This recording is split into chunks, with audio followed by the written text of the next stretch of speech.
dia, meus amigos. A paz de Jesus, o Mestre Supremo, esteja em nossos corações. Conta o evangelista Marcos, no capítulo 9 de seu evangelho, que um homem destacou-se da multidão que cercava Jesus, dizendo-lhe: Mestre, trago-lhe meu filho, que é possuído por um espírito mudo, que o atira ao solo e o faz ranger os dentes e espumar, e meu filho vai secando. Pedi a teus discípulos que o afastassem, mas eles não conseguiram. Jesus pediu ao pai do menino que o trouxesse à sua presença.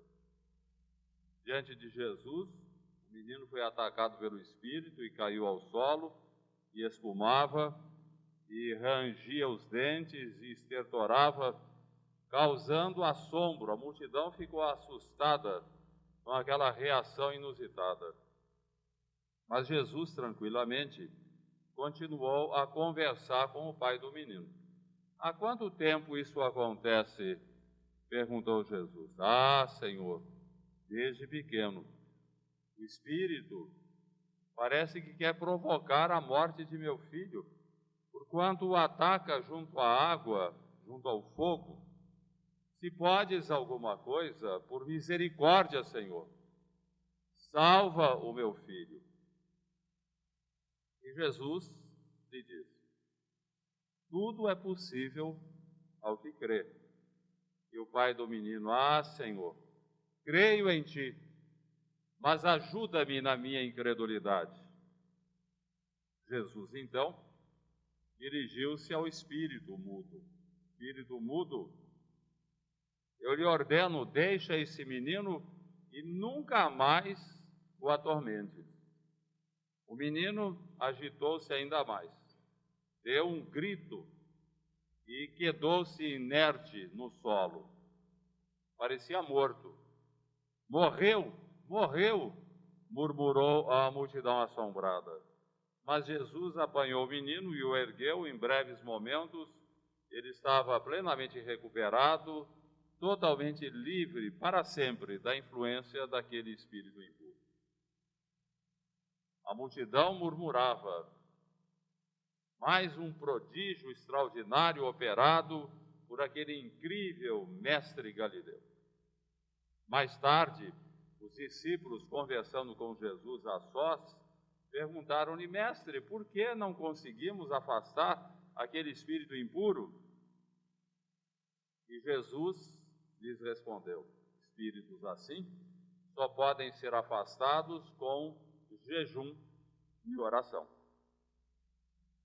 Qualquer médico, sem dúvida alguma, identificaria no problema do menino um caso de epilepsia, um distúrbio neurológico que provoca convulsões impressionantes, assombrosas. A narrativa evangélica nos fala que o problema do menino era de assédio de um espírito impuro. A ortodoxia religiosa nos diz que o menino era atacado por um diabo que pretendia fazer-lhe mal. O Espiritismo nos diz que diabos não existem.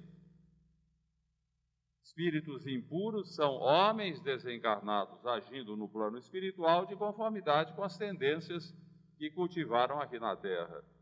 Aquele espírito impuro certamente tinha alguma pendência com o menino, estava provavelmente vingando-se de passadas ofensas em existências anteriores. Jesus proclama ao pai do menino que tudo é possível ao que crê. Em várias passagens evangélicas, nós vemos Jesus falando sobre a fé.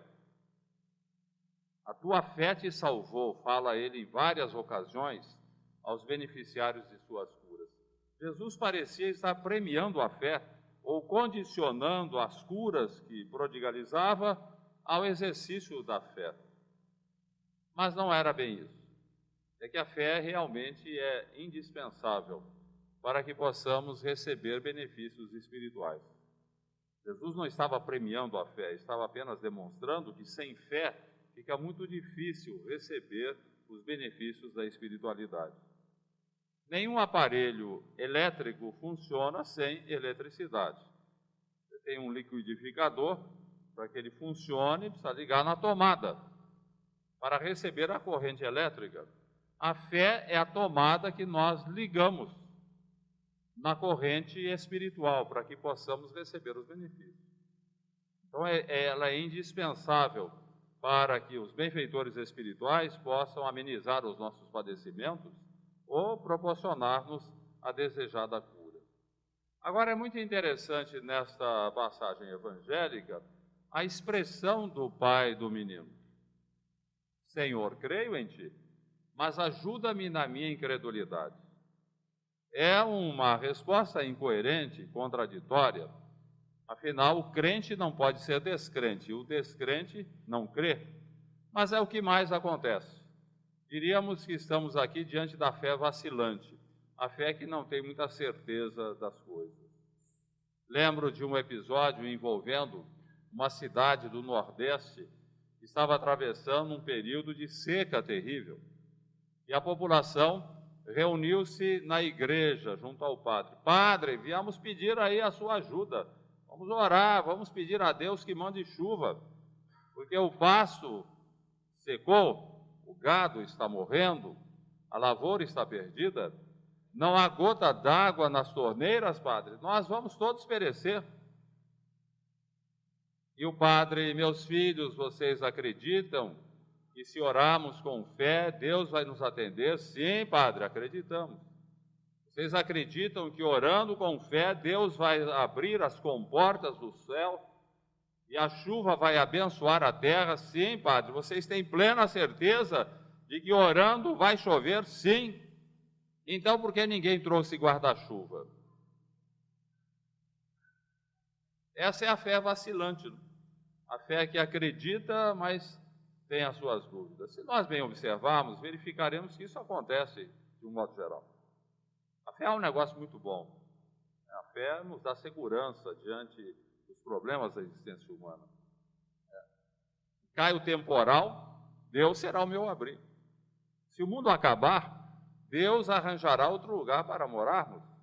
Se o coração estiver em pedaços, Deus nos ajudará a juntar os cacos e não ficará marca nenhuma. Com Deus tudo é possível. Se Deus estiver conosco, diz o apóstolo Paulo, quem estará contra nós? Diz o salmista, o Senhor é o meu pastor, nada me faltará. Em verdes pastos me faz recostar, conduz-me a águas tranquilas, refrigera minha alma, conduz-me pelas veredas retas da justiça por amor de seu nome. Ainda que eu andasse por um vale de sombras da morte, não temeria mal algum, porque tu estás comigo. A tua vara e o teu cajado me consolam. Unges de perfume a minha cabeça, o meu cálice transborda de júbilo. Certamente a bondade e a misericórdia seguirão todos os dias de minha vida, e habitarei a casa do Senhor por longos tempos. Beleza. Fé, a confiança plena na presença de Deus em nossas vidas, o nosso apoio para todas as situações. Entretanto, as coisas não correm exatamente assim. Todos nós temos fé no jardim florido, quando nos deliciamos com os perfumes da vida. Mas quando temos que colher espinhos, quando enfrentamos as tempestades, os problemas mais sérios, eis que de repente surgem o desânimo, o pessimismo, a revolta, o desespero, a depressão, a angústia, e nós nos situamos como aquele pai do menino. Creio em ti, Senhor, mas ajuda-me na minha incredulidade. Todos esses sentimentos negativos que nos atingem diante da adversidade são realmente mensageiros da fé vacilante que se esboroa. E nós repetimos com o pai do menino, Senhor, eu creio em ti, ajuda-me na minha incredulidade. Jesus situa para o afastamento de espíritos impuros ou para evitar que nós sejamos envolvidos por eles, duas coisas fundamentais: jejum e oração. Naturalmente, Jesus não está se referindo ao jejum físico de alimentos, porque se assim fosse, os pobres, aqueles que vivem abaixo da linha da pobreza, submetidos a um jejum permanente, não por opção, mas por carência, seriam santas criaturas. Mas nós sabemos que assim não acontece. Sabemos, inclusive, que miséria e violência costumam dar-se as mãos. Muitos criminosos em potencial ou consumados são formados na rude escola da necessidade mais premente como opção de sobrevivência. O jejum a que se refere Jesus é o jejum moral, o jejum dos maus pensamentos, das más palavras, das más ações.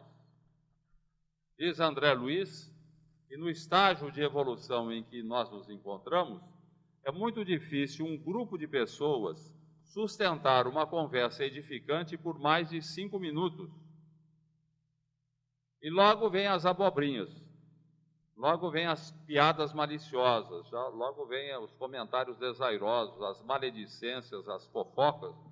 Parece que isso é intrínseco no comportamento humano. Não conseguimos sustentar uma conversa proveitosa, como diz André Luiz, por mais de 5 minutos. Um confrade nosso, participante de reuniões mediúnicas, doutrinador de espíritos impuros, ele, quando se vê num ambiente assim, ele pede licença e vai embora. Quando lhe perguntam por que ele age assim, ele fala: não, eu estou de jejum. Jejum de fofocas. Evitar. Ele sabe perfeitamente, por experiência própria, que isso é fundamental para que tenhamos condições de afastar espíritos impuros ou impedir que os espíritos impuros nos atormentem. É porque é pelo fio condutor dos maus pensamentos, das más palavras, dos maus sentimentos, que eles nos apanham, porque o nosso padrão vibratório fica compatível com a sua influência. E Jesus fala também da oração. Lembremos bem, duas coisas fundamentais para afastar espíritos impuros: jejum e oração. A oração, que não é o mero enunciado de palavras, a oração que é um ato do coração. Um ai Jesus, pronunciado pelo coração, um sentimento vale mais do que 1000 rezas. E a propósito, vale lembrar sempre aquela experiência muito interessante de um preto velho, escravo africano. Penso que não há situação pior do que a do escravo. O escravo não tem direito. A gente vê hoje o Estatuto da Criança e do Adolescente, o Estatuto dos Idosos, que falam de seus direitos. O escravo não tem estatutos, não tem direitos, tem um dono. O dono pode agredi-lo, pode ser viciá-lo, estuprá-lo, vendê-lo, matá-lo, pode fazer o que lhe aprouver. Ele é dono do escravo. É talvez a pior situação em que possa se situar alguém socialmente falando. Mas aquele escravo africano, embora nessa situação tão constrangedora, já de idade, ele vivia relativamente bem, podia-se dizer um homem feliz, que até se relacionava bem com os seus donos, porque ele era um homem profundamente religioso, e um homem que orava empenhando o coração.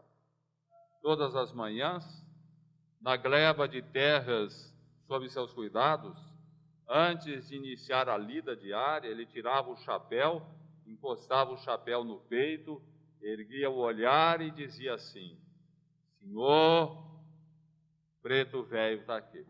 Apenas isso. Ele era um homem analfabeto, não sabia muitas palavras, mas ele sabia fazer falar o coração. Era a oração do Filho de Deus, que não queria começar o seu dia antes de pedir a bênção a seu pai. Senhor, preto velho está aqui. Como se ele dissesse: Senhor, abençoa esse filho no início desse dia. Bem, meus amigos, vamos imaginar que aquele menino e seu pai, antes de serem atendidos por Jesus, eles entrassem numa máquina do tempo e fossem transportados para o nosso tempo. E aqui o menino seria submetido a uma tomografia computadorizada, a uma ressonância magnética do cérebro, e se constataria ser ele portador de um foco irritativo no cérebro a provocar as convulsões. O pai do menino certamente ficaria decepcionado com os rabinos judeus, que ali haviam falado que o problema do menino era um problema provocado por um espírito impuro. E, no entanto, o exame está dizendo que ele tem o foco irritativo. Para o espiritismo não há problema nenhum numa circunstância desta natureza. O menino certamente tinha um foco irritativo, só que ele teria normalmente as convulsões. Mas quando ele era agredido pelo espírito obsessor, o espírito provocava a convulsão. Ele normalmente teria, mas a atuação do espírito obsessor multiplicava as crises, inclusive com má intenção, levando a ter crise junto à água, junto ao fogo, como diz o pai do menino. Como eu comentei, não haveria problema nenhum sob o ponto de vista espírita, porque nós temos as nossas limitações, todos nós temos. E quando nós somos assediados por espíritos inferiores, somos agredidos espiritualmente, será justamente a parte mais frágil de nossa constituição física a acusar a agressão. Se o cidadão sofre de enxaqueca, ele vai ter dor de cabeça. Se ele sofre do fígado, vai ter uma crise hepática. Se ele tem distúrbio circulatório, a pressão arterial vai subir. É como quando inflamos uma bexiga. A gente pega a bexiga, você vai assoprando, assoprando, assoprando. A bexiga vai crescendo, crescendo, ela vai estourar em algum momento. Vai estourar onde? No ponto fraco. Onde ela é frágil, ela vai estourar. O mesmo acontece conosco. Quando nós somos pressionados por espíritos impuros, isso acontece com muita frequência, será justamente a parte mais frágil da nossa constituição física que vai sofrer. O cidadão fala, eu fui ao centro, falaram que é influência espiritual, mas o meu problema é hepático, o meu problema é de enxaqueca. Não, está certo, você tem um problema, só que quando você é assediado, o problema vai ser acusado, vai ser ressaltado o seu problema. E diga-se de passagem, não há nem necessidade de estarmos assediados por espíritos impuros. Sempre que perdemos a calma, isso qualquer médico hoje diz, e o Espiritismo enfatiza muito isso, sempre que perdemos a calma, estouramos, ficamos irritados, dominados por sentimentos negativos, nós vamos pressionar também as partes frágeis de nossa personalidade, do nosso corpo, e vamos ter crises. Normalmente, depois de grandes tensões e grandes nervosismos, o cidadão fica doente. Por quê? A parte frágil foi afetada.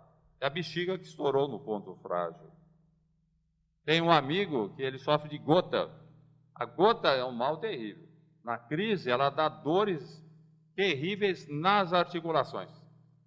E ele sempre fala para mim, eu procuro me manter calmo. Eu não sou calmo, mas eu tento manter a calma em casa, não brinco com ninguém, na rua, no local de trabalho. Eu fico calminho, porque se eu perco a calma, vem a crise da gota. É o ponto frágil que é atingido. Então, de repente, com o conhecimento espírita e com aquilo que a medicina vai nos orientando, vamos aprendendo a lidar melhor com as nossas emoções. É preciso aprender a controlar as emoções, não ter reações negativas, que nós logo seremos afetados pelas nossas reações negativas. Agora, em relação ainda ao caso do menino, problemas envolvendo o cérebro, cientistas na atualidade desenvolvem uma ideia que eu acho muito interessante, a ideia do TOC. TOP é uma sigla formada pelos lobos temporal, occipital e parietal, aqui na parte posterior do cérebro. Então, a novidade é o seguinte, que há cientistas dizendo que o TOP seria uma personalidade que coabita conosco dentro do nosso cérebro. É como se fosse um inquilino que mora na nossa cabeça, que conversa conosco. E diz o cientista, preste atenção nos seus pensamentos, e você vai ver que, de repente, é o TOP que está conversando com você. Lá na intimidade do seu cérebro, ele estabelece diálogo. Preste atenção. É interessante, os cientistas estão confundindo a influência espiritual, o contato com os espíritos, com um inquilino que mora no nosso cérebro, que não tem nada a ver. A doutrina espírita nos deixa bem explicado, bem claro, o problema da interferência dos espíritos nos nossos pensamentos, na questão número 460 de O Livro dos Espíritos, quando Kardec pergunta: a par dos pensamentos que nos são próprios, outros haverá que sejam sugeridos? Diz o mentor: vossa alma é um espírito que pensa. Não ignorais que, frequentemente, sois envolvidos por muitos pensamentos, não raro, contrários uns aos outros. Pois bem, no conjunto deles tendes e mistura os nossos com os vossos pensamentos. Daí a confusão em que os vedes, é que tendes em vós ideias contrárias a se combaterem. Então, de repente, não há o top, não há uma personalidade que mora na nossa cabeça que conversa conosco. São os espíritos, através do conduto do pensamento. Todo mundo tem suficiente sensibilidade para isso. Então, muitos pensamentos que nos acodem, que surgem, são pensamentos sugeridos pelos espíritos. O problema é que, no propósito sempre presente da ciência materialista de reduzir todos os fenômenos espirituais a meras manifestações no nosso cérebro, isso é usual no cientista, eles chamam de top o que nós chamamos de espírito. E o top é, inclusive, eu me lembro de uma expressão do Carlos Embaçaí, o saudoso Carlos Embaçaí, grande polemista espírita, numa época em que se falava também do inconsciente humano, seria um sinônimo do top. O inconsciente seria um Deus que nós temos dentro de nós, capaz de responder a qualquer pergunta, desde que haja uma resposta escondida em algum lugar do mundo, e de realizar prodígios. E o Carlos Embaçaí tinha uma expressão que eu achava muito interessante, ele falava: esse inconsciente é um grande velhaco.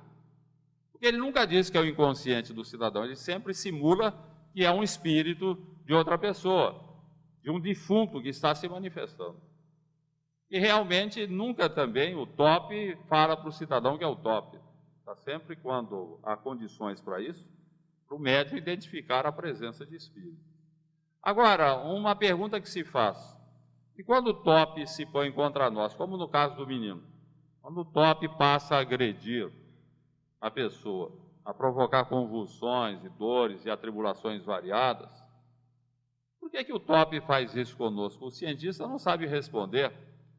Porque o top é inquilino, ele mora na nossa cabeça, de graça inclusive, não paga nada. Por que ele vai se pôr contra o dono da propriedade, que é o cérebro? Não há resposta dos cientistas. Agora, o Espiritismo nos responde claramente. Kardec, inclusive, em O Livro dos Médiuns, no capítulo 23, ele faz um estudo muito interessante sobre as influências espirituais, situando os chamados processos obsessivos, em que ele nos apresenta 3 tipos de obsessão. A obsessão simples, em que nós somos perturbados por ideias infelizes. A fascinação, em que nós nos convencemos dessas ideias infelizes, o que acontece hoje com muita frequência com médiuns que estão veiculando fantasias a título de revelações, processos de fascinação, tranquilamente. E a subjugação, em que o espírito obsessor domina inteiramente o obsidiado, levando-o, inclusive, a ter crises convulsivas, como era o caso do menino. Agora, também o cientista não sabe como é que nós podemos neutralizar a influência do top. Como é que eu vou evitar que o top me induza a um comportamento irregular ou provoque males variados no meu corpo? Também o cientista não sabe dizer isso, mas o Espiritismo nos diz. Na questão 469 de O Livro dos Espíritos, Kardec pergunta: como podemos neutralizar a influência dos maus espíritos? E o mentor espiritual responde simplesmente: praticando o bem e pondo em Deus a vossa confiança. Beleza. Resposta simples. Você quer se livrar de espíritos inferiores? Ou quer evitar que eles o assediem? Pratique o bem e confie em Deus. Porque todo o processo de influência espiritual, ele obedece ao fator sintonia, que é determinado pelo nosso padrão vibratório. No nosso imediatismo, no dia a dia, como nós não cultivamos sempre só os nobres pensamentos e as nobres ações, Nosso padrão vibratório não é bom, ele cai. E nós ficamos a nível de influências espirituais inferiores. Agora, se eu quero me livrar dessas influências, é melhorar o padrão vibratório. Não que eu afaste espíritos, eu me afasto deles. Eu estou na sintonia vibratória do espírito, e ele me atinge, eu melhoro a sintonia vibratória, ele não me pega mais. É simples. É uma mensagem que toda reunião pública de espiritismo, onde nós temos a presença de muita gente que está sob influência espiritual, uma mensagem muito simples que o dirigente deve passar sempre. Gente, você quer se livrar da obsessão, de influências espirituais, daqueles espíritos que o atormentam? Pratique o bem, confie em Deus. Praticar o bem é nós estarmos interessados em fazer alguma coisa de útil, de bom, para os semelhantes, seja em casa, seja na rua, no local de trabalho, onde estivermos. É praticar o bem, exercitar a caridade e confiar em Deus. A confiança em Deus é o guarda-chuva que nós abrimos nos temporais da vida, eles não nos atingem. Eu confio em Deus, pois se eu confio em Deus, eu enfrento tudo. Pode o mundo acabar, não tem problema, Deus vai dar um jeito. Praticar o bem, confiar em Deus. Grande mensagem, tão simples, mas ao mesmo tempo de um alcance tão profundo. Pois bem, meus amigos, ainda em relação a essas questões relacionadas com o cérebro, o século XXI está sendo chamado o século do cérebro. Nunca se estudou tanto o cérebro. Hoje, instrumentos sofisticadíssimos, como a ressonância magnética mais aperfeiçoada, permitem que a gente veja o cérebro em funcionamento. Antigamente, os exames anteriores, principalmente em tomografia computadorizada, você tinha uma fotografia do cérebro. Hoje não, hoje você vê o cérebro funcionar. Vê as reações, de acordo com as reações do indivíduo, vai ver o que foi afetado. Qual a reação que houve no cérebro que provocou determinado comportamento do indivíduo. Então, com base nas pesquisas atuais, a ciência materialista desenvolveu um paralelismo psicobiofísico. Esse paralelismo é o seguinte: eles querem dizer que há um paralelo entre o cérebro e o que o indivíduo é. Então, o nosso comportamento, o que nós somos, o que nós fazemos, as nossas tendências, as nossas ideias, doenças que vão surgir ao longo da vida, tudo está registrado no cérebro. Então, nós seríamos reféns do nosso cérebro. E um cientista, outro dia eu estava lendo uma reportagem, uma coisa que eu achei muito interessante, o cientista fala que a tendência ao adultério é um recurso da natureza para a preservação da espécie. É o seguinte: desde épocas imemoriais, o nosso cérebro teria sido programado ou programou-se para o adultério. Porquanto, quanto maior a promiscuidade sexual, maior a possibilidade de nascimentos, de prole numerosa, favorecendo a perpetuação da espécie. Então, eu imagino o marido que está sendo processado pela mulher, divórcio litigioso, sob a alegação de adultério. Imaginamos ele diante do juiz: senhor juiz, eu amo a minha esposa, adoro os meus filhos, gosto muito do meu lar, eu não quero me divorciar de jeito nenhum. Eu sei que eu não devo praticar o adultério, mas não sou eu, senhor juiz, é o meu cérebro. É o meu cérebro que me induz a pular a cerca, eu não tenho culpa, a culpa é do cérebro. Bem, com base nesse paralelismo, nós poderíamos explicar qualquer tipo de comportamento antissocial. Então, imaginemos o cidadão ter um comportamento para o roubo, de ladrão. Ele é preso, vai diante do juiz: senhor juiz, eu sou um homem honesto, eu respeito o patrimônio alheio. Então, se eu roubo, não sou eu, são os meus neurônios. Lá das profundezas do cérebro, os neurônios gritam o tempo todo: roubar, roubar. E eu não resisto, é o meu cérebro. O alcoólatra: meu cérebro é uma esponja etílica. Se não a encharco com água que passarinho não bebe, ele não me dá sossego. Então, no fundo, seria tudo fruto do cérebro. Tudo bem, que o materialista pense isso, tudo bem. E agora, e o religioso? Muitos religiosos, doutrinas religiosas que insistem em combater o espiritismo, o que eu acho interessante, como se o espiritismo cultuasse outro Deus que não o Pai comum de amor e misericórdia revelado por Jesus, ou outro ideal que não o bem de todos os homens. No entanto, combatem o espiritismo. E já vi religiosos de outras religiões usarem esse argumento do paralelismo. Está vendo? Não tem nada, você não vai falar de reencarnação, que nós somos fruto do nosso passado, que nós trazemos as nossas tendências, os nossos débitos, o nosso carro, tudo isso é bobagem. A ciência está demonstrando que está tudo no cérebro, é tudo programado pelo cérebro. Então, esses nossos irmãos estão caindo no materialismo para combater o espiritismo, e a pretexto de combater o espiritismo, estão negando a própria justiça de Deus. Então, Deus não é justo. Se nós estamos sujeitos ao cérebro, pergunta-se, Deus está jogando dados conosco? Deus pega os elementos hereditários e os joga como quem joga dados, e dependendo da combinação, pode nascer um santo ou um facínora, um gênio ou um retardado mental, um virtuoso ou um vicioso? Afinal, Deus está sujeito à biologia ou a biologia é um instrumento de Deus? Vamos decidir isso. E o cérebro?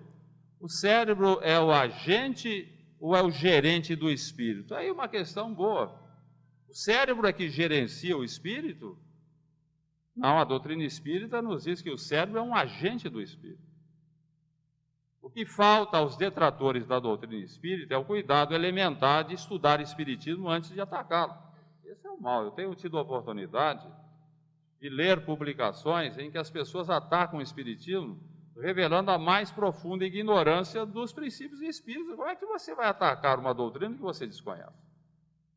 Se aqueles que atacam o espiritismo, usando o paralelismo, se dessem ao trabalho de ler o Livro dos Espíritos e encontrar a resposta à sua dúvida na questão 370, quando Kardec pergunta se é o cérebro que determina as condições morais e intelectuais do espírito.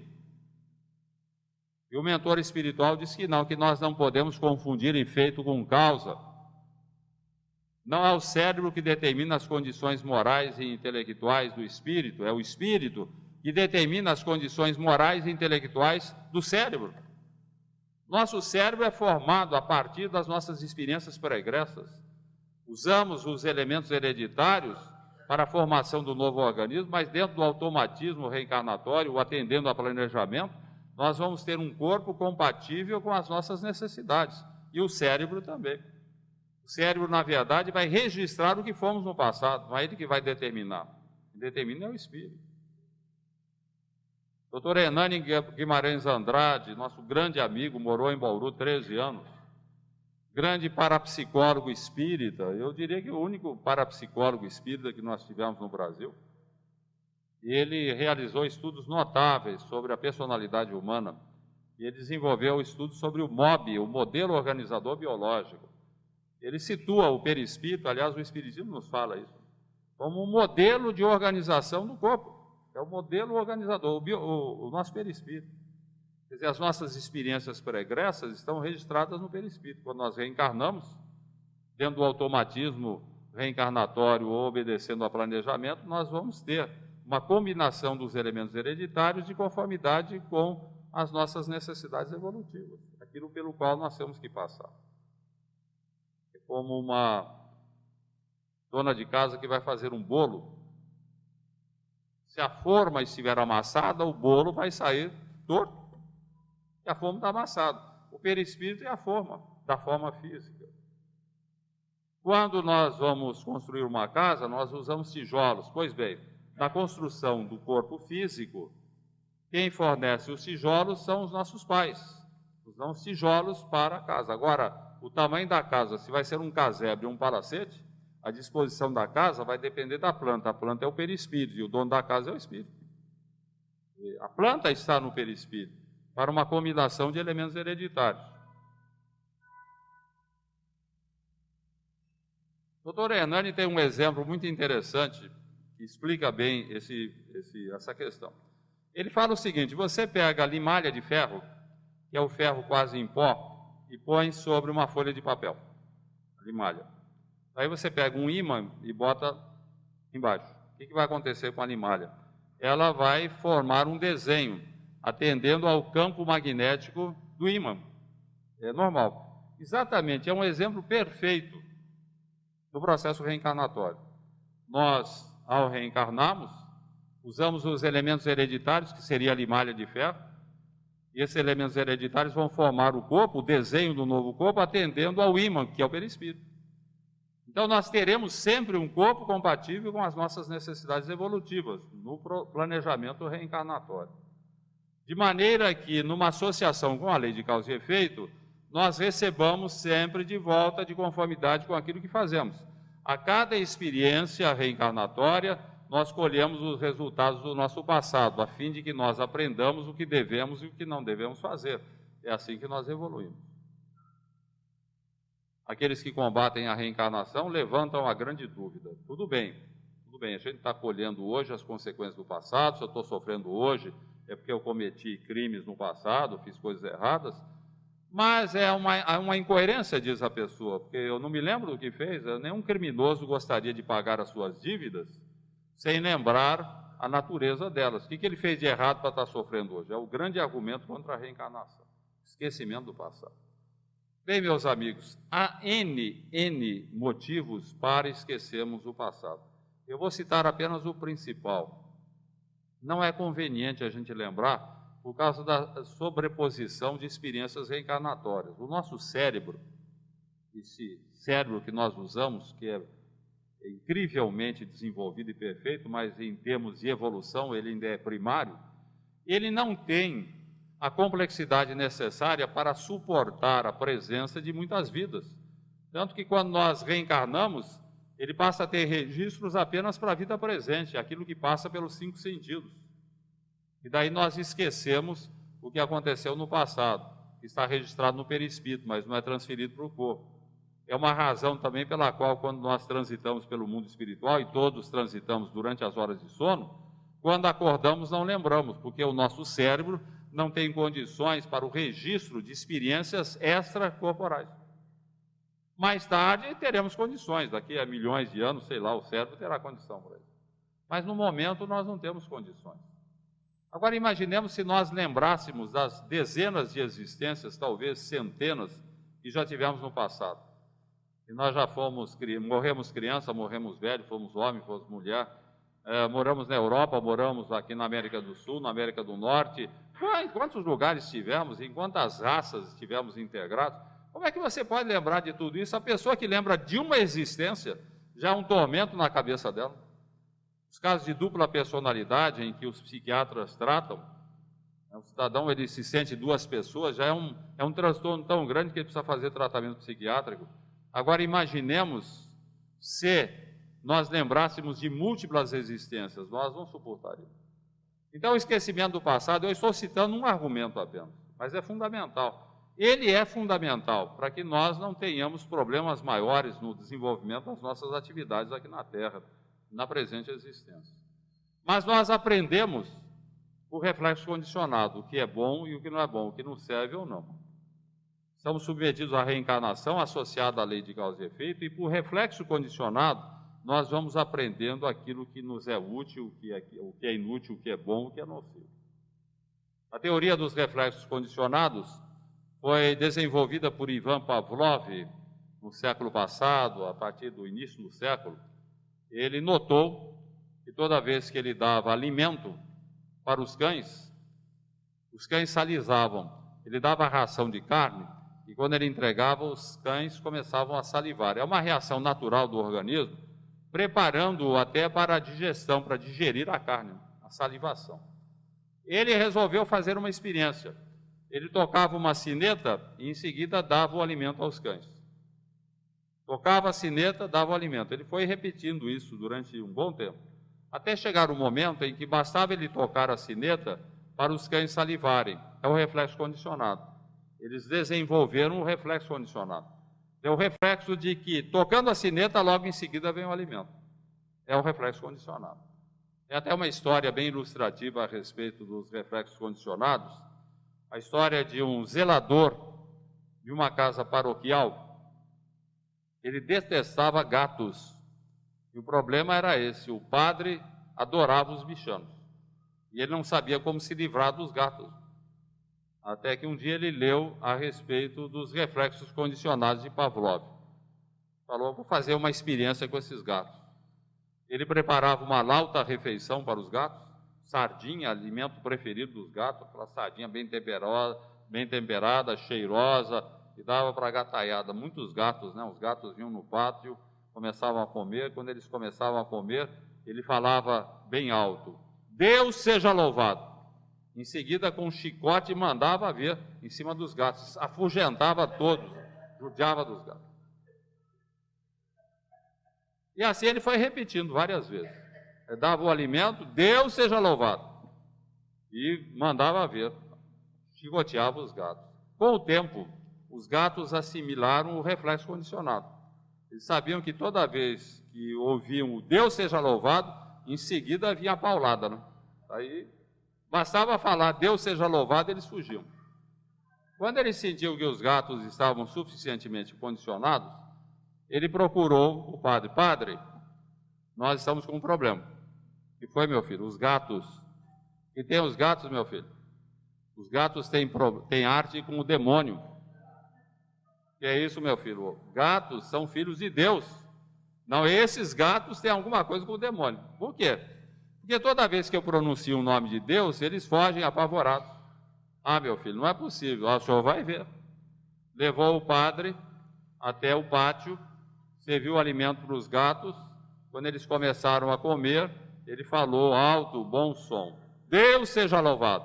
A gataiada fugiu apavorada. E foi assim que ele convenceu o padre de que os gatos tinham arte com o diabo, se livrou dos gatos.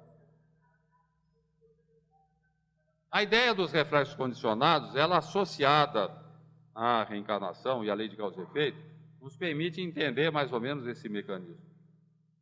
Imaginemos, por exemplo, uma jovem promíscua, que é dada a aventuras no terreno do sexo, se relaciona com vários parceiros, até com homem casado, tem uma vida dissoluta, né? Acaba se complicando em desvios de comportamento terríveis.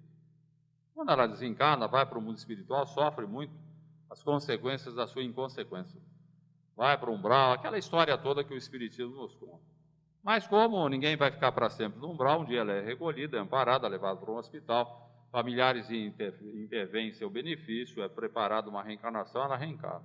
Mas os desajustes que ela traz nos centros genésicos, e em virtude da sua promiscuidade, vão se refletir no corpo físico, dando origem a uma série de problemas. Então ela vai ter esterilidade, vai ter frigidez sexual, tendência a tumores até malignos nos órgãos de reprodução, vai ter dificuldades de manter o equilíbrio, vai ter depressão, tudo relacionado com aquilo que ela fez de errado no passado, infecções renitentes. E ela vai aprender, por reflexo condicionado, que aquele tipo de comportamento anterior não lhe é interessante. Com o tempo, ela vai se ajustando às leis divinas. Por reflexo, ela vai compreender que a promiscuidade sexual não é interessante. Ela pode nem lembrar de vidas passadas, como não vai lembrar, mas por reflexo condicionado ela vai se modificar o seu caminho, a sua maneira de ser. É lógico, meus amigos, eu estou citando um exemplo. Eu não quero dizer que toda mulher que tem problemas nos órgãos de reprodução foi promíscua no passado. Nada disso. Há várias motivações que podem levar uma mulher a ter problemas. O aborto, por exemplo, às vezes foi uma mulher séria na vida passada, teve uma vida equilibrada, digna, mas abortou várias vezes por iniciativa própria, vai trazer problemas nessa vida. Então, há N possibilidades que nos levam a ter determinados problemas, até nos órgãos de reprodução, relacionados com o que nós fizemos de errado no passado. O fato é que nós vamos aprendendo com o exercício da lei de causa e efeito associada à reencarnação e aos reflexos condicionados. Agora, um detalhe importante, que me parece muito importante, que nós devemos destacar. Nós não precisamos transitar por caminhos espinhentos para saber que eles ferem os nossos pés. Não. nós podemos aprender a procurar os melhores caminhos, onde não há espinhos. E a misericórdia divina nos tem proporcionado recursos há muito tempo nesse particular, desde as culturas mais remotas, pega as civilizações mais antigas do Egito, da China, da Índia, vamos encontrar lá mestres, espíritos evoluídos que vieram em missão para ensinar os bons caminhos. No seio de todas as culturas antigas, de todas as religiões, de todas as filosofias, nós temos as indicações oferecidas por Deus através de missionários que vieram à Terra para indicar os bons caminhos. E há determinados momentos da evolução da criatura humana em que esses caminhos são mais perfeitamente delineados. Determinados momentos em que Deus oferece ao homem uma revelação que sintetiza um estágio de evolução que deve ser superado. Então, Kardec, em O Evangelho segundo o Espiritismo, ele nos fala a respeito do assunto, quando tece comentários em torno das 3 revelações. Sim, diz Kardec, em determinados momentos da história da humanidade, nós tivemos revelações divinas. Um conjunto de orientações para a humanidade que não interessa apenas a um povo, mas a todos os povos. Não apenas a uma época, mas a todas as épocas. É a revelação divina. Se me perguntarem o que caracteriza uma revelação divina, são as suas características de universalidade e de eternidade. São revelações que servem para sempre e que servem para todos. A primeira revelação divina, segundo Kardec, em O Evangelho segundo o Espiritismo, teria sido a revelação de Moisés, na tábua dos 10 mandamentos da lei, recebida no Monte Sinai, onde está demonstrado aquilo que o homem não deve fazer: não matar, não roubar, não trair, não mentir, não cobiçar, não adulterar. É a revelação do não, configurando os princípios da justiça. É a primeira revelação divina. O que você não deve fazer. Justiça. Os nossos direitos terminam onde começam os direitos do próximo. Eu posso fazer o que eu quiser da minha vida, desde que eu não prejudique o semelhante. É a revelação da justiça. Mais tarde, em Moisés nós tivemos o que não fazer. Mais tarde, com Jesus, nós temos a revelação do que fazer. Amor a Deus acima de todas as coisas e ao próximo como a nós mesmos. É a revelação do amor, trazida por Jesus. Não é simplesmente o que nós não devemos fazer. Jesus ensina o que nós devemos fazer. Então, em Moisés, o que não fazer. Em Jesus, o que fazer. Em Moisés, justiça. Em Jesus, o amor. Com o Espiritismo, a terceira revelação divina, vamos considerar que o Espiritismo abre a cortina que separa a terra do além, nos dá uma visão muito objetiva das realidades espirituais, do que nos espera na hora da morte, o que vai acontecer conosco, condicionado ao que estamos fazendo aqui. O Espiritismo é bem claro. O que você está fazendo aqui, meu filho, vai determinar o que você vai ser no além. Cuidado com o seu comportamento. Então, o Espiritismo ele pode ser também sintetizado numa única palavra: dever. O Espiritismo nos dá o dever, a consciência de dever. E que nós precisamos ter cuidado com a nossa vida, porque nós vamos ser cobrados quando desencarnarmos. Então, vejamos a sequência perfeita. Em Moisés, o que não fazer. Em Jesus, o que fazer. No Espiritismo, por que não fazer e por que fazer? A consciência do dever. Na medida em que assimilemos essas orientações divinas, estaremos caminhando por caminhos justos, sem espinhos. Não precisamos necessariamente para sofrer, a fim de aprender o que devemos e o que não devemos fazer. Nós podemos aprender a partir da nossa iniciativa, do nosso aprendizado. Agora, uma historinha que eu vou contar chama a atenção dos evangelizadores e dos pais, de um modo geral. Essa história eu acho sensacional, muito importante. É a história de um antropólogo, um cientista, dado ao estudo relacionado com o cérebro. Como eu falei, hoje o cientista ele vê o cérebro em funcionamento, ele vê o que está escrito no cérebro, registrando as suas tendências, a sua maneira de ser. E ele fez uma constatação, estudando o próprio cérebro, ele fez uma constatação assustadora. Ele estava registrado no seu cérebro que ele seria um psicopata com fortes tendências agressivas. E numa entrevista, conversando com o repórter lhe pergunta: por quê? Estando registrado no seu cérebro que o senhor seria um psicopata, o senhor não é um psicopata. Daí a resposta é maravilhosa. Creio que foi por causa da minha infância. Eu tive uma infância muito feliz. Meus pais me deram muito carinho, muito amor. Eu cresci numa atmosfera de amor, de carinho, de envolvimento. Eu acho, diz ele, que foi o amor de meus pais que neutralizou as minhas tendências a ser um psicopata. Olhem, meus amigos, isso é uma maravilha. Está bem de acordo com a questão 383 de O Livro dos Espíritos, quando Kardec pergunta o porquê do ser humano ter uma infância tão prolongada. Não sei se é a mais prolongada, mas é uma das mais prolongadas. Nós, até os 7 anos, o Espírito nos ensina a doutrina, está adormecido. Praticamente ele está dormindo. Só quando se completa o processo reencarnatório aos 7 anos, é que nós vamos acordar para a vida. Até os 14 anos, a primeira adolescência, também estamos acordando. Até os 7 anos estamos dormindo, dos 7 aos 14 estamos acordando. É nesse período, diz o mentor respondendo a Kardec, que o espírito é sensível à influência que receba dos adultos, passível de mudar o seu comportamento, de ajudá-lo a superar as suas imperfeições, para o que devem contribuir os encarregados da sua educação. Beleza, o mentor espiritual está nos dizendo, e essa história é um exemplo, de que nós podemos mudar as tendências do espírito até ele atingir a fase de despertamento. Depois disso vai depender dele. Mas enquanto é uma criança, eu posso mudar as tendências do espírito, eu posso ter um psicopata nascendo no meu lar, mas ele não precisa ser um psicopata se eu cuidar bem dele, se eu prepará-lo para a vida. Isso é fundamental. Então, a educação religiosa, na organização religiosa que frequentamos, seja uma igreja católica, um centro espírita, um templo evangélico, tudo bem, é preciso levar a criançada para fazer o aprendizado. A criançada, desde pequeno, com 2, 3 anos, já leva para a igreja, já vai fazer aprendizado. E o que é principal, logicamente, fazer o aprendizado maior em casa. Costuma-se dizer que na escola nós temos instrução, educação em casa. Então nós vamos educar os nossos filhos à luz do Evangelho, que é o código do amor divino, que é o roteiro mais acertado, melhor, magnífico, para mudar o comportamento das pessoas.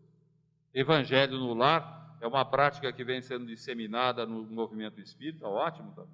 Evangelho no lar. Conversar sobre Jesus. O Evangelho no lar é uma coisa simples, marque um dia da semana, um horário, vamos conversar sobre Jesus. Abrir a reunião com uma prece, faz a leitura de um livro, se for criança, livro infantil, que verse sobre o Evangelho, vamos discutir, conversar, trocar ideias. Uma coisa importante, meus amigos, nós precisamos trazer Jesus para o cotidiano. É uma coisa interessante como as pessoas têm constrangimento de falar em Jesus fora dos círculos religiosos. Quem é que fala em Jesus no ambiente profissional? Quem é que fala em Jesus num círculo social, numa conversa informal com os amigos? Nós temos constrangimento. Tem constrangimento, como se Jesus tivesse falado de coisas do céu. Quem fala de coisas do céu é o Espiritismo. Jesus fala de coisas da terra. Todas as parábolas, os ensinamentos, os exemplos de Jesus estão relacionados com a vida de relação, a vida aqui na terra. É uma orientação preciosa para que possamos superar as nossas tendências inferiores e um comportamento compatível, isto é, trilhar os caminhos limpos de espinhos. Então é preciso trazer Jesus para o cotidiano. As crianças têm que se aprimorar nesse particular. As crianças têm que se habituar no lar a conversar sobre Jesus, conversar, falar, trocar ideias, para que formemos uma mentalidade cristã, verdadeiramente cristã, porque a gente nota, o pessoal que frequenta o centro espírita, as igrejas de um modo geral, conhecem o Evangelho pela rama, tá por cima, superficialmente. Em cursos que ministro lá em Bauru, de Espiritismo, eu pergunto, quem já leu o Sermão da Montanha? Sermão da Montanha é a síntese do pensamento de Jesus. É o mais belo poema da humanidade, é uma beleza. O Sermão da Montanha, quando nós lemos o Sermão da Montanha, o nosso padrão vibratório eleva-se, melhora, aquilo está impregnado do magnetismo sagrado do século. Ler, mas quem já leu o Sermão da Montanha? Ninguém leu, um ou outro leu. Um grupo de 40, 50 pessoas, 2 ou 3 leram o Sermão da Montanha. Quem estudou o Sermão da Montanha? Ninguém. Mas como é que você pode vivenciar um princípio religioso se você não o estuda, se você não está familiarizado com ele? Então isso é fundamental. Pais têm que ter esse cuidado com os filhos. Vamos falar. O Sermão da Montanha é um belo tema para ser estudado em reuniões em casa. Ler um trechinho. Livros que falam sobre o Sermão da Montanha, comentar, trocar em miúdos, comentar com as crianças. Criar no lar uma atmosfera evangelizada. Lembrando sempre de Jesus, lembrando sempre dos seus ensinamentos, para que os nossos filhos consigam superar as tendências que trazem do passado, pelo valor, pelos fundamentos do Evangelho. E se queremos fazer melhor ainda, vamos alertar os nossos filhos, vamos lhes explicar que todos nós, todos, sem exceção, temos uma professora que nos acompanha. Uma professora muito severa, uma professora enérgica, para nosso gosto até enérgica demais, mas é uma professora indispensável, que nos acompanha o tempo todo. É ela que nos prepara em favor de nossa própria renovação. Essa professora admirável, enérgica, mas muito competente, nos é apresentada por José Petitinga, grande lidador espírita baiano, já desencarnado.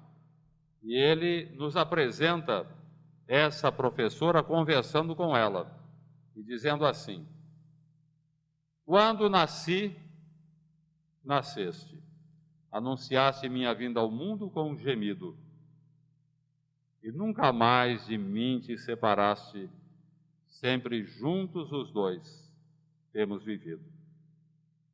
Conheço a tua garra, e tu conheces minhas fraquezas, meus desejos, tudo.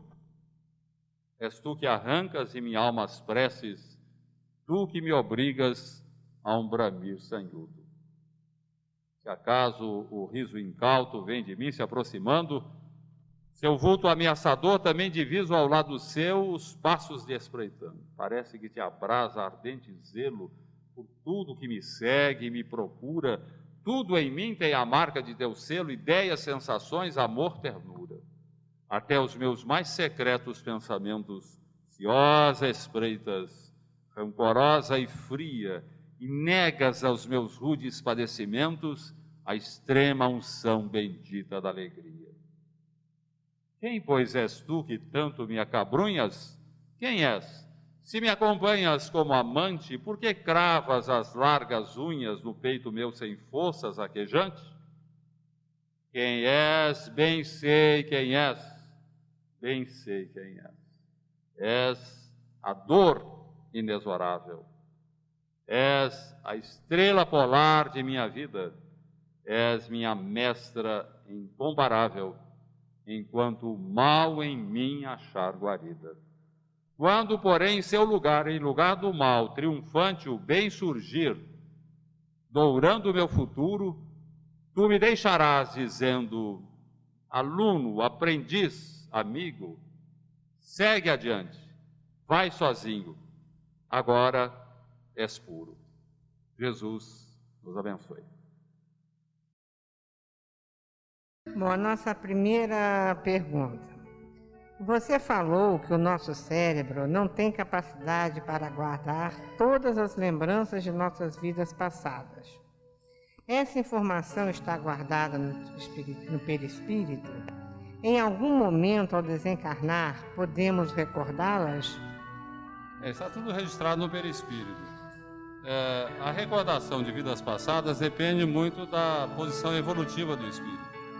Espíritos mais evoluídos, a regra é essa, pelo que a doutrina nos fala. Quanto mais evoluído é o espírito, maior a sua possibilidade de lembrar das vidas passadas. Ele vai entrando na posse das suas experiências pretéritas. Então, está tudo subordinado à evolução do espírito. Quanto mais evoluído, maior a sua lembrança com relação ao passado. O espírito ainda de evolução primária, ele não tem lembrança nenhuma, só daquela existência presente. Segunda pergunta.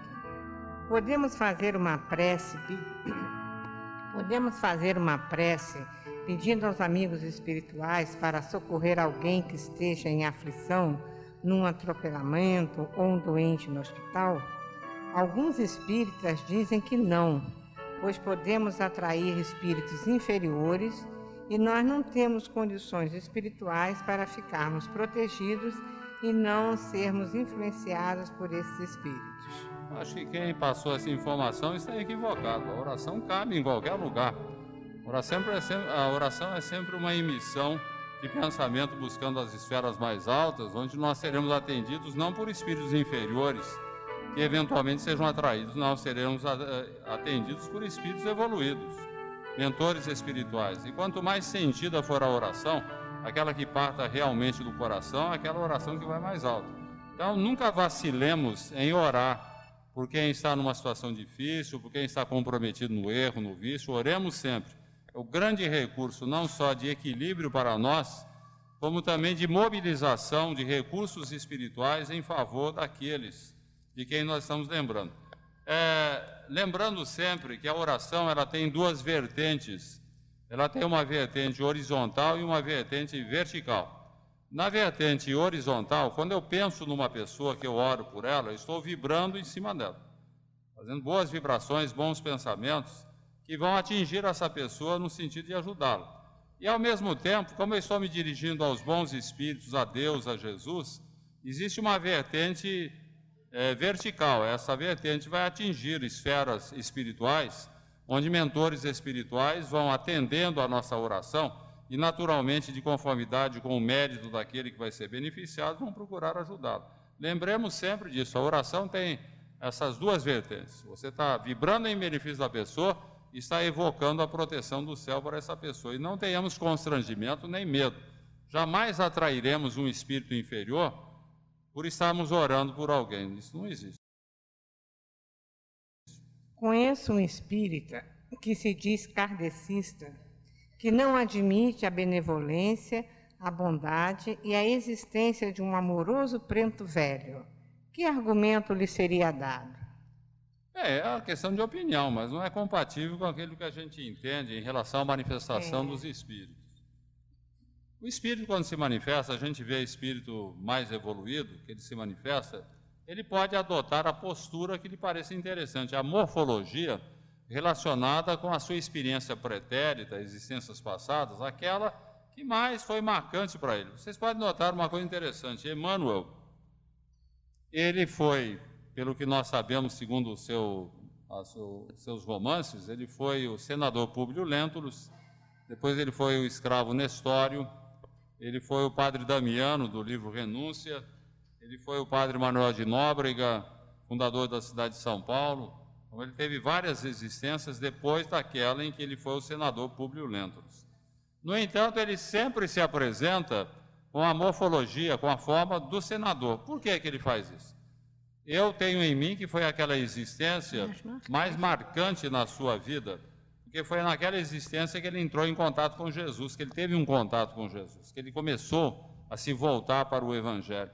Então, eu acho que essa existência para ele é muito significativa.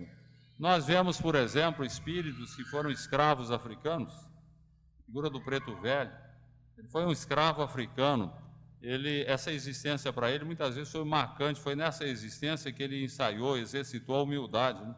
Uma situação degradante que é a do escravo, foi importante para ele essa experiência. E às vezes ele, quando se manifesta, ele assume a postura de um escravo, ele se apresenta como um escravo africano, porque é aquela existência que foi marcante para ele.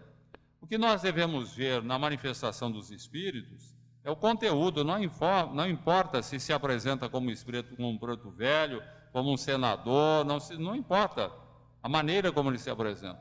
O que nós temos que observar sempre é o conteúdo. Quantos pretos velhos vemos se manifestarem aí em reuniões mediúnicas, que têm mensagens de uma elevação muito grande, né? Sábios, são espíritos sábios. É questão de humildade eles se apresentarem assim. E há alguns detalhes interessantes. Eu me lembro de um confrade nosso, vidente, dono de uma vidência objetiva do mundo espiritual.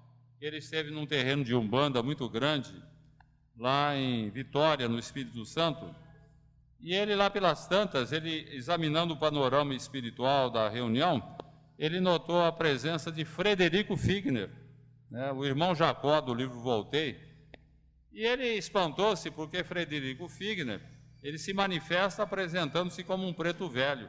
Falou, eu acho que eu estou ficando doido, Frederico Figner se manifestar num terreiro de Umbanda como sendo um preto velho. Aí, passados alguns meses, ele vai a Uberaba, e depois da reunião com o Chico tinha aquela rodinha que ficavam conversando, né? E lá pelas tantas, alguém perguntou ao Chico, Chico, onde é que anda o Frederico Figner?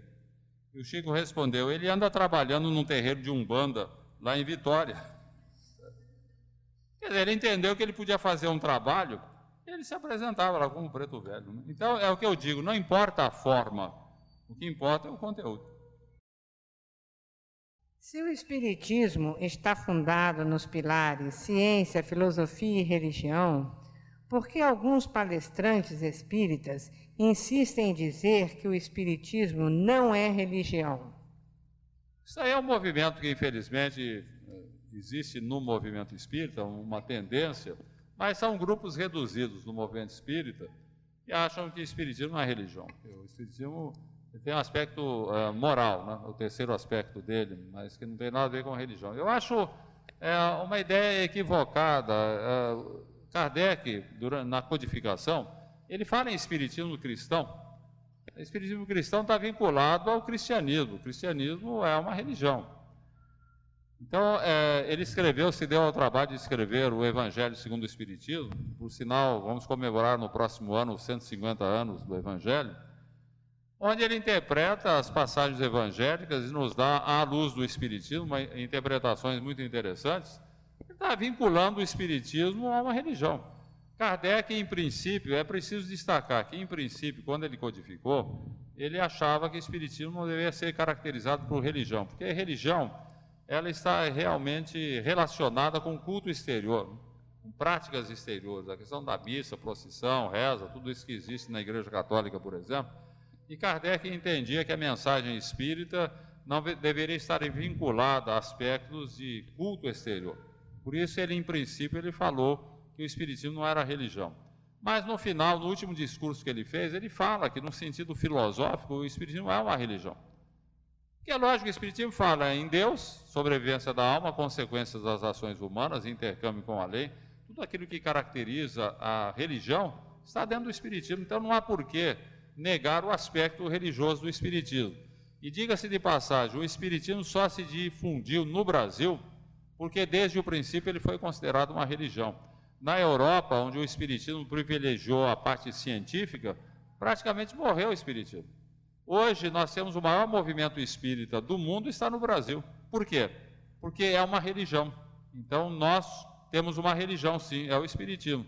Não há por que dizer que o Espiritismo não tem nada a ver com religião, tem muito a ver. E ele é, no meu entender, um dos aspectos do Espiritismo é o aspecto religioso.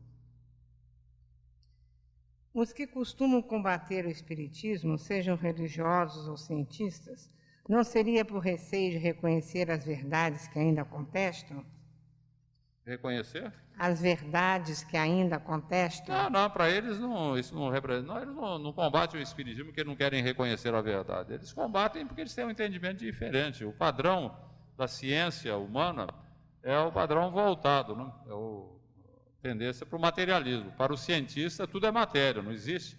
Não é que ele não quer acreditar, ele simplesmente, para ele não existe parte espiritual. São os fundamentos do pensamento científico, são materialistas. Então o cientista se recusa até a pesquisar. Ele vai pesquisar para quê? Eu sei que não existe nada, né? Então ele nega prioristicamente, o que aliás é um erro, né? Um cientista deveria agir assim.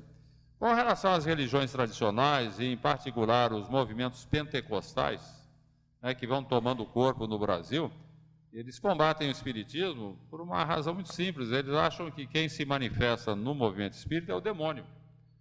Porque eles estão aferrados à interpretação dos teólogos medievais relacionados com a vida espiritual. Quer dizer, para o evangélico, quando morremos, nós vamos dormir até o juízo final. Se houver o juízo final, é que todo mundo vai acordar, vai ser julgado, bodes e ovelhas separados, aquilo tudo, aquela história que nós conhecemos. Então, enquanto não houver o juízo final, nós não existimos como ser pensante. Porque para o evangélico, nós só existimos como ser pensante ligados ao corpo. Como o corpo morreu, o espírito fica como que adormecido no mundo espiritual. Ele inexiste, como se ele não existisse. Ele só vai voltar a existir quando houver a ressurreição. Ele vai se ligar novamente ao corpo. Como isso vai acontecer, a fantasia tem que ser desvendada por eles. Mas é por isso que eles não aceitam que o espírito se manifeste. O espírito das almas, dos mortos, não pode se manifestar, porque eles estão dormindo, né? Então, para eles, se não é o espírito, se não é o cidadão que se manifesta por impossibilidade teológica, deve ser o diabo. Então, o diabo é que se manifesta no centro espírita. Por isso que eles têm birra das manifestações mediúnicas. Também ignorância, né? Aquilo que nós comentamos durante a palestra. Falta a esses nossos irmãos se debruçarem sobre a obra espírita, lerem, terem um entendimento do que o espiritismo nos propõe. Falta isso. Minha filha foi criada com muito carinho e amor. Hoje está com 19 anos. Até hoje resiste em acreditar em Deus. Em casa somos todos espiritualistas, mas não conseguimos ainda, nem com muita conversa, doutriná-la. Todavia, ela é uma pessoa muito boa e de boa índole. Eu lembro uma história envolvendo Chico Xavier, que uma senhora foi reclamar para ele: mas Chico, meu marido é uma pessoa muito boa, cuida bem da família, eu o amo muito, ele me ama, nós vivemos em perfeita paz, só tem um defeito, ele tem um grave defeito, ele não é espírita, ele não acredita em nada de manifestação dos espíritos. E o Chico virou para ela e falou: minha irmã, nem precisa, ele não precisa do espiritismo, ele já é um espírito evoluído, então não se preocupe não de estar incutindo o espiritismo na cabeça dele, ele já aprendeu o que ele tinha que aprender, que o importante que o espírito nos ensina é o nosso comportamento, a nossa maneira de ser. Não importa se é espírita, ateu, católico, evangélico, o que importa é o comportamento. Então, seu marido é uma pessoa tão boa, ele não precisa do espiritismo. Por aí. Trabalho com jovens, junto com mais 2 pessoas, fazendo o estudo do Evangelho para os jovens. O nosso foco é tentar trazer Jesus para as suas vidas e explorar o eu interior de cada um, para que eles possam se expressar de uma forma mais livre, sem medo de serem eles mesmos. E gostaria de saber se está correto ou não. Correto, não há dúvida. Eu comentei na palestra, isso é um fato, que no Centro Espírita nós recebemos instrução, a educação que possamos receber dos nossos pais é do exemplo, né? O que de melhor nós podemos fazer para os filhos é dar exemplos bons, de seriedade, de honestidade, de dignidade, de prática da caridade, por aí. É isso que realmente vai envolvê-los. Agora, nada impede que numa evangelização, num centro espírita, aqueles que vão dirigir a evangelização, que vão conversar com as crianças, procurem se munir das técnicas modernas, né? Hoje tem muita técnica, tem muito recurso, mas principalmente pelo diálogo, né? Eu entendo que o melhor recurso para nós despertarmos valores espirituais, e mesmo reminiscências relacionadas com o que foram no passado, nas crianças, é pelo diálogo, né? Que, aliás, era a maiêutica usada por Sócrates. Sócrates ensinava conversando, né? Os filósofos platônicos, eles tinham esse tipo de comportamento. O próprio Aristóteles, né? Platão, era uma base da conversa. Então, o diálogo é muito importante. Dizia Sócrates que é pelo diálogo que você vai tirando do espírito aquilo que ele traz sepultado de vidas anteriores, né? Aquilo vai aflorando. Então, podemos usar os recursos modernos que a técnica hoje nos oferece, a ciência nos oferece, mas não esquecendo o diálogo, né? Eu acho que aulas expositivas para crianças, por exemplo, elas são cansativas para a criança, né? A criança não gosta muito, não. Mas é diálogo. Quanto mais puder dialogar com as crianças, é melhor. Até para contar histórias, ver as impressões das crianças, como elas reagem, né? Seria por aí. Finalmente, quando a dor é chamada de mestra, não é ouvida, por aquele que ela visita, existe um mecanismo da lei para ensiná-lo? Nós vamos apanhar até aprender, né? As coisas vão apertando.